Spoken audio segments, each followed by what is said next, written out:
Hai semuanya, kembali lagi bersama Hirka Harika. Kali ini, Mimin bakal bawain alur cerita dari sebuah film yang berjudul Ses on Duty. Film ini menceritakan seorang polisi detektif yang menyamar menjadi seorang murid SMA dan ia bertemu dengan seorang putri gangster paling terkenal di Korea.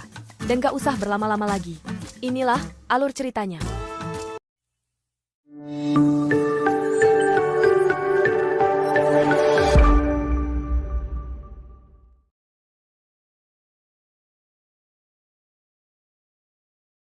Di awal cerita diperlihatkan di sebuah pelabuhan, terdapat sekelompok polisi yang tengah melakukan sebuah penyamaran. Mereka berencana untuk menggagalkan sekelompok penjahat yang hendak melakukan sebuah transaksi perdagangan wanita. Dan di antara sekelompok wanita itu, ada satu polisi yang menyamar menjadi siswa SMA. Ia bernama Jae-in. Sedangkan di sisi lain, beberapa polisi juga berhasil menyelinap dan memantau para penjahat menggunakan CCTV. Tak lama kemudian, datanglah bos penjahat itu. Kemudian, para polisi hendak melancarkan rencana mereka. Namun saat membuka pintu, sekelompok gangster sudah mengeroyok di depan pintu. Di sisi lain, bos penjahat tengah melakukan negosiasi dengan seorang mucikari. Jae-in pun mulai kesal karena teman-temannya tidak segera datang. Akhirnya Jae-in pun turun tangan sendiri melawan penjahat itu. Karena Jae-in turun tangan sendiri, ia pun merasa kelelahan.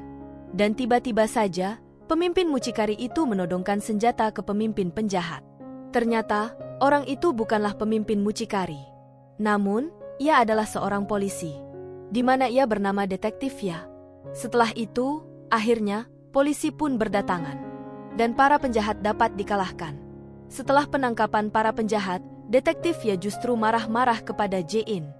Ia merasa misinya gagal karena Jae-in kemudian beralih di mana para polisi tengah mengadakan rapat. Mereka tengah membahas dua bos gangster terbesar di Korea. Mereka bernama Cha Yang-jae dan Bae Dusang. Rencananya mereka akan menangkap Dusang karena telah terlibat dalam banyak pembunuhan. Namun sayangnya, mereka belum memiliki bukti yang kuat untuk bisa menjerat Dusang. Oleh karena itu, polisi berencana untuk bekerja sama dengan Yang Jae, di mana dahulu mereka berdua bersahabat. Bahkan, mereka berdua pun disegani sebagai bos gangster. Namun kini, mereka berdua bermusuhan. Karena Yang Jae telah bertobat, dan Yang Jae berpihak kepada polisi. Jadi, Yang Jae siap untuk bersaksi dan siap untuk mengungkap kejahatan-kejahatan yang telah dilakukan oleh Dusang. Namun sebelumnya, Yang Jae meminta jaminan keselamatan atas dirinya dan juga anaknya. Namun sayang, Dusang telah mengetahui jika Yang Jae bekerja sama dengan polisi. Dan saat Yang Jae diantar pulang oleh polisi, mereka diserang oleh anak buah Dusang. Untungnya Yang Jae berhasil kabur, dan dari kejadian itu, Yang Jae mulai tidak percaya dengan polisi. Dan keberadaan Yang Jae pun tiba-tiba menghilang. Kapten polisi pun mengadakan rapat kembali, mereka membahas terkait Dusang dan Yang Jae. Sang kapten berencana untuk memancing kemunculan Yang Jae dengan menangkap Dusang. Sang kapten berencana melakukan pendekatan kepada anak Yang Jae yang bernama Cha Song-hee. Kemudian, sang kapten menugaskan Jae-in untuk menyamar menjadi anak SMA guna memata-matai Song-hee. Pagi harinya, kapten pun mengantar Jae-in ke sekolah. Awalnya, Jae-in kesal karena ia sangat tidak menyukai sekolah. Di mana dahulu, saat masih sekolah, Jae-in sangat malas belajar. Namun, karena ini adalah tugas negara, ia pun mau tidak mau menurutinya. Saat sampai di sekolah, ia pun diminta untuk perkenalan. Kemudian, ia pun berjalan ke kursi belakang yang sudah disediakan. Jae-in juga melihat jika Song-hee berada di kelas itu juga. Namun tiba-tiba, kaki Jae-in disandung oleh Jo-hye. Jo-hye adalah seorang ketua geng perempuan yang ditakuti. Setelah itu, Jae-in bertanya-tanya kepada teman sebangkunya yang bernama So-young. So-young mengatakan jika Jae-in menderita penuaan dini, di mana Jae-in yang masih SMA, namun wajahnya kelihatan tua. Jae-in yang mendengar hal itu pun tidak terima. Jae-in ganti mengatakan kepada So-young jika So-young menderita kanker payudara.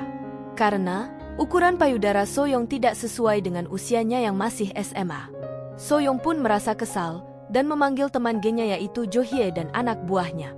Jo-hye pun menantang Jae-in untuk berduet. Dan tidak butuh waktu lama bagi Jae-in untuk mengalahkan Jo-hye dan anak buahnya. Pertandingan mereka pun dilihat oleh banyak siswa. Dan dari sini, Jae-in pun mulai disegani. Setelah itu, Jae-in mencoba mendekati Song-hee dan mengatakan bahwa ia adalah murid baru dan ingin berteman dengan Song Hee. Namun, Song Hee justru cuek dan pergi meninggalkan Jae-in sendirinya. Saat Jae-in tengah makan, ia didatangi oleh seorang murid pria. Ia bernama Kang No. Kang No juga seorang murid baru di sekolah tersebut. Namun sepertinya, Jae-in justru terpesona dengan ketampanan Kang No. Saat pulang sekolah, Jae-in diantar pamannya ke sebuah apartemen, di mana apartemennya berhadapan dengan apartemen milik Song Hee.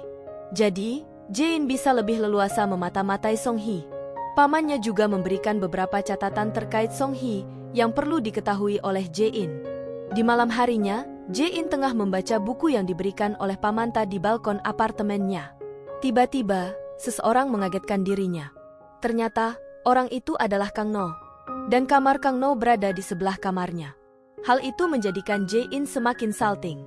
Dan di keesokan harinya, terdapat berita mencengangkan terkait Dusang yang terlibat kasus pembunuhan. Di mana Dusang kini dibebaskan dari hukumannya karena tidak ada bukti kuat jika Dusang bersalah. Ketika Dusang kembali ke markasnya, ia kembali melakukan suatu pembunuhan. Karena orang itu akan menjadi saksi di kasusnya. Setelah itu, ia pun kembali memerintahkan anak buahnya untuk mencari keberadaan Yang Jae. Di sisi lain, Song Hee mendapat telepon dari ayahnya. Namun Jo Hye menjahili Song Hee dengan merebut ponselnya. Bahkan dengan lancang, Jo Hye mengangkat telepon itu. Song Hee yang merasa kesal pun langsung menampar Jo Hye. Ketika Jo Hye hendak menampar balik Song Hee, untung saja aksi itu dihentikan oleh Kang No. Dan tak lama setelah itu, Jae-in datang dan mengusir Jo Hye. Kemudian, saat Jae-in tengah berada di loker sekolah, Jo Hye dan teman-teman gengnya mendekatinya. Jo Hye berencana ingin balas dendam kepada Jae-in. Bahkan, Jo Hye membawa beberapa cowok untuk menghajar Jae-in. Bahkan Jo Hye menantang Jae-in kembali. Dengan percaya diri Jae-in menerima tantangan itu. Sedangkan di sisi lain, Song Hee yang tengah berada di kamar mandi pun didatangi ayahnya secara diam-diam. Ayahnya ingin jika Song Hee meneruskan sekolah di luar negeri. Kemudian, Jae-in pun mengetahui jika Yang Jae ada di sekolah. Jae-in pun mengabari kepada rekannya yang tengah memantau menggunakan CCTV. Namun, karena temannya keasikan main game, ia pun tidak memperhatikan CCTV. Jae-in pun kesal dan memutuskan mencarinya sendiri. Namun saat mengejar Yang Jae, ia kehilangan jejaknya. Setelah itu, Jae-in menceritakan kejadian itu kepada kaptennya. Sang kapten kemudian merencanakan sesuatu, di mana ia akan menyewa beberapa orang jahat dan menyerang Song Hee. Setelah itu, Jae-in datang dan menyelamatkan Song Hee. Dengan begitu, harapannya Song Hee akan berterima kasih dan bisa berteman dengan Jae-in. Dan di keesokan harinya, tiba-tiba datang geng Jo Hye dan mengajak bertanding kembali dengan Jae-in. Namun, karena Jae-in tengah buru-buru, ia pun meminta menunda pertandingan itu. Namun geng Jo Hye menolaknya, dan meminta perkelahian itu diselesaikan saat itu juga. Dan dengan terpaksa, Jae-in pun langsung menghajar mereka semua. Setelah selesai urusannya dengan geng Jo Hye, ia pun kembali mengejar Song Hee, di mana ia akan menyelamatkan Song Hee. Namun ternyata, ia terlambat karena Song Hee telah diselamatkan oleh Kang No. Sehingga misinya pun menjadi gagal. Di malam harinya, Jae-in tidak bisa tidur karena melihat ketangkasan Kang No yang dengan gagah berani melawan penjahat itu. Sepertinya, Jae-in jatuh cinta dengan Kang No. Namun, Jae-in menghentikan hayalannya karena ia adalah seorang polisi dewasa, sedangkan Kang No masih anak SMA. Tiba-tiba ada seseorang yang mengetuk pintu rumahnya, dan saat Jae-in membuka pintu, orang itu adalah Kang No. Dan seketika itu, Kang No mengungkapkan perasaannya kepada Jae-in. Jae-in pun kaget hingga ia terjatuh dari tempat tidurnya. Dan ternyata, semua itu hanyalah mimpi. Tiba-tiba saja, Kang No datang ke rumah Jae-in seperti di mimpinya, namun kali ini, Kang No tidak mengungkapkan perasaannya. Kang No hanya mengingatkan Jae-in untuk berangkat sekolah, karena saat ini sudah siang. Di keesokan harinya, mereka dikagetkan dengan kedatangan guru baru. Saat guru itu masuk kelas, Jae-in kaget karena guru itu adalah detektif ya, di mana Jae-in pernah bekerja sama saat menyelidiki kasus penjualan wanita. Jae-in pun kesal dan menemui kaptennya. Ia tidak ingin bersama dengan detektif ya. Sang kapten mengatakan jika ia tidak bisa berbuat apa-apa, karena semua itu sudah tugas negara. Di sisi lain, Dusang menanyakan keberadaan Yang Jae kepada anak buahnya. Namun anak buahnya belum bisa menemukan keberadaan Yang Jae. Tentu saja hal itu menjadikan Dusang kesal dan meminta anak buahnya untuk segera menemukan keberadaan Yang Jae. Di malam harinya, Soyong melihat Jae-in menerima uang dari pamannya. Namun, karena Soyong tidak mengetahui jika pria itu pamannya, Soyong pun mengira jika Jae-in seorang cewek simpanan. Dan di pagi harinya, berita terkait Jae-in yang menjadi cewek simpanan pun langsung tersebar di sekolah. Hal itu menjadikan dirinya dijauhi oleh teman-temannya. Namun berbeda dengan Song Hee, ia mengatakan jika mereka sama-sama memiliki masalah yang sama-sama besar. Jae-in pun merasa senang karena akhirnya ia bisa berteman dengan Song Hee.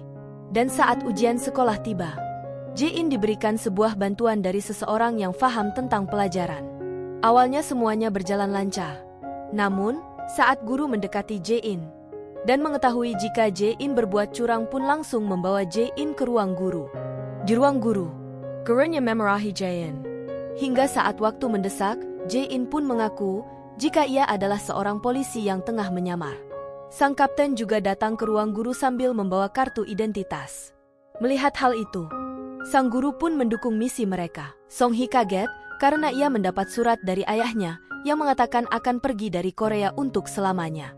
Ayahnya meminta Song Hee untuk menemuinya yang terakhir kalinya. Karena merasa sedih, Song Hee pun pergi menemui Jae-in. Jae-in pun berusaha menenangkan Song Hee dan mengatakan jika Song Hee beruntung masih punya ayah.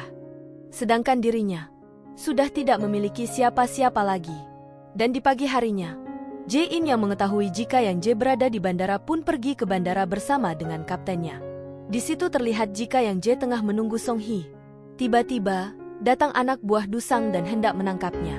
Karena panik, Yang Jae langsung lari dan menghindari anak buah Dusang dan pihak polisi. Namun akhirnya, Yang Jae terkepung oleh mereka. Saat itu datang seseorang dengan membawa motor dan berusaha mengalihkan keadaan dengan membuat asap. Dan saat itu juga, Yang Jae dapat meloloskan diri. Namun, hal itu gagal karena detektif Ya sempat menembakkan kepada orang itu. Dan saat hendak menembak lagi, detektif Ya dicegah oleh Jae-in karena tidak ingin ada orang yang tidak bersalah menjadi korban. Saat itu, Jae-in menemukan jam tangan milik seseorang yang mengendarai motor misterius. Jae-in pun menyadari jika jam itu sangat persis dengan jam yang dimiliki oleh Kang No. Jae-in pun meminta rekannya untuk mencari tahu identitas Kang No. Dari sini diketahui jika Kang No juga seseorang yang menyamar menjadi seorang siswa. Ia melakukannya berdasarkan perintah dari Yang Jae demi menjaga putrinya. Di keesokan harinya, Jae-in meminta maaf kepada Song Hee karena selama ini ia berbohong. Ia adalah seorang polisi yang menyamar menjadi siswa. Song Hee pun kecewa, namun Song Hee akan memaafkan Jae-in jika Jae-in bisa menyelamatkannya dari orang-orang jahat. Di malam harinya, Jae-in mendapat kabar jika kaptennya mengalami kecelakaan dan tengah berada di rumah sakit. Kemudian, Jae-in diantar rekannya untuk menemui sang kapten. Namun saat di jalan, rekannya tiba-tiba membelokkan mobil dan menuju ke suatu tempat. Ternyata, ia diarahkan ke markas milik Dusang. Dan diketahui jika temannya ini telah berkhianat.